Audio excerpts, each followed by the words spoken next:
ಒಬ್ಬ ಡಾಕ್ಟರ್ ಆಗೋ, ಒಬ್ಬ ವಕೀಲ ಆಗವ, ಹೋಗ್ಲಿ ಒಬ್ಬ ಕಾರ್ ಡ್ರೈವರ್ ಆಗೋವನ್ನು ತಪ್ಪಿಸಿ ವೈದಿಕ ಆಗ್ತಾನಲ್ಲ, ಇನ್ನು ಈ ಸಮಾಜದ ಪುಣ್ಯ ಅನ್ನೋದನ್ನ ನಾವು ನೆನಪಿಸ್ಕೋಬೇಕು.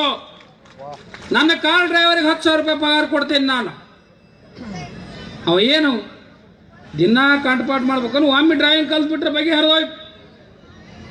ಬಾಯಿ ಮೂಕಾದ್ರೂ ಗಾಡಿ ಓಡಿಸಬಲ್ಲ, ಆದ್ರ ಮಂತ್ರ ಹೇಳ್ಬೇಕಂದ್ರೆ ನಾಭಿಯಿಂದ ಬರಬೇಕು ಅವನ ಸ್ವರ.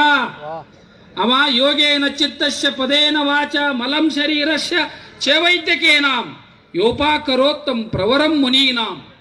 ಅವ ಯೋಗ ಮಾಡಬೇಕಾಗ್ತದೆ, ಧ್ಯಾನ ಮಾಡಬೇಕಾಗ್ತದೆ, ಪ್ರಾಣಾಯಾಮ ಮಾಡಬೇಕಾಗ್ತದೆ, ಆಸನಗಳನ್ನು ರೂಢಿಸ್ಕೊಳ್ಬೇಕಾಗ್ತದೆ. ಅದಕ್ಕೆ ಇಂಥ ಒಂದು ತ್ಯಾಗ ಜೀವನವನ್ನ ಒಪ್ಪಿಕೊಂಡು ಸಮಾಜವನ್ನ ಅಪ್ಪಿಕೊಂಡಂತ ಈ ವೈದಿಕ ವೃತ್ತಿಯವರಿಗೆ ನಾವೆಲ್ಲರ ಭಕ್ತಿಯಿಂದ ನಮನಗಳನ್ನು ಸಲ್ಲಿಸಬೇಕಾಗ್ತದೆ.